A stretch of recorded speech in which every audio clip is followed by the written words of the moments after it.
عقیقے کے گوشت کے تعلق سے جو لوگ کہتے ہیں کہ ماں باپ اور دادا دادی وغیرہ نہیں کھا سکتے، تو کیا یہ صحیح ہے؟ اور حاملہ عورت یا حیض و نفاس والی عورتیں بھی عقیقے اور نیاز فاتحہ وغیرہ کا کھانا نہیں کھا سکتی ہیں، کیا یہ اس طریقے سے یہ باتیں درست ہیں؟ دیکھیے، عقیقے کے گوشت کے بارے میں یہ سب افواہ ہے، بلکہ عقیقے کا گوشت کا حکم وہی ہے جو قربانی کے گوشت کا ہے، کہ جو لوگ قربانی کا گوشت کھا سکتے ہیں وہ عقیقے کا بھی گوشت کھا سکتے ہیں۔ اب وہ عقیقے کا گوشت جو ہے وہ جس کا عقیقہ ہوا ہے اس کے نانا نانی یا اس کے ماموں یا اس کی خالہ یہ کیوں نہیں کھا سکتی، اس کی کیا وجہ ہے؟ جو لوگ کہتے نہیں کھا سکتے اس کی وجہ تو بتائیں۔ بہت ممکن ہے کہ پہلے زمانے میں گوشت کم رہتا ہے تو اس طرح اڑا دیا تاکہ ننیال میں گوشت پہنچے ہی نہیں، اس لیے یہی سب کھا کے ختم کر دیا جائے۔ ہو سکتا ہے وہ بنانے والے بنا دیتے ہیں اور دھیرے دھیرے جو ہے لوگوں کے ذہن میں ایسا نقش ہو جاتا ہے کہ وہ سمجھتے یہ ہے کہ یہ فقہ کی کتاب سے ثابت ہے، لہذا اس کا حکم جو قربانی کے گوشت کا ہے۔ جس طرح سے دادا دادی اور دوسرے لوگ کھا سکتے ہیں، ویسے ہی اس بچے کے والدین، اس بچے کے نانا نانی اور ننیال کے لوگ سبھی اس کو کھا سکتے ہیں۔ اس میں شرعاً کسی طرح کی نہ ممانعت ہے نہ قباحت ہے۔ یوں ہی حیض و نفاس والی عورت کے بھی کھانے میں کوئی ممانعت نہیں ہے، نہ نیاز کھانے میں ممانعت ہے، اور نہ ہی عقیقے اور قربانی کے گوشت کھانے کی ممانعت ہے، کیونکہ خود رسول اکرم صلی اللہ تعالیٰ علیہ وسلم کی ازواج مطہرات سے اس طرح کی کوئی بات ثابت نہیں ہے۔ یہاں تک کہ کچھ لوگ تو یہ کہتے ہیں کہ اگر عورت حیض و نفاس سے ہے تو وہ نیاز کا کھانا نہیں بنا سکتی۔ اب کیوں نہیں بنا سکتی یہ ان سے پوچھا جائے، کیونکہ بھئی ہاتھ سے تو بنائیں گے نا، اور ہاتھ کے بارے میں خود سرور کائنات صلی اللہ تعالیٰ علیہ وسلم کی حدیث پاک ہے۔ حضرت عائشہ صدیقہ رضی اللہ تعالیٰ عنہا فرماتی ہیں کہ رسول اکرم صلی اللہ تعالیٰ علیہ وسلم نے مجھ سے فرمایا کہ عائشہ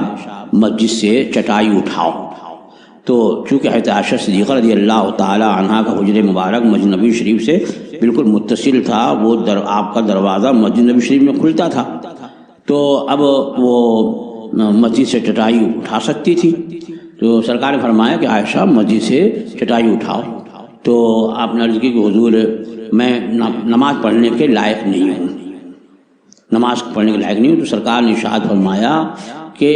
لیست حیضتو کے فی یدک، اور کما قال رسول اللہ صلی اللہ علیہ وسلم، حضور نے فرمایا کہ تیرا حیض تیرے ہاتھ میں نہیں ہے، یعنی ہاتھ بڑھا کر کے مسجد سے چٹائی لینے کی ممانعت نہیں، ہاں مسجد میں داخل ہونا اس حالت میں یہ منع ہے۔ تو ہاتھ بڑھانے، جب مسجد میں عورتوں کا جانا اس حالت میں منع ہے، لیکن ہاتھ بڑھا کر کے چٹائی لے سکتی ہیں۔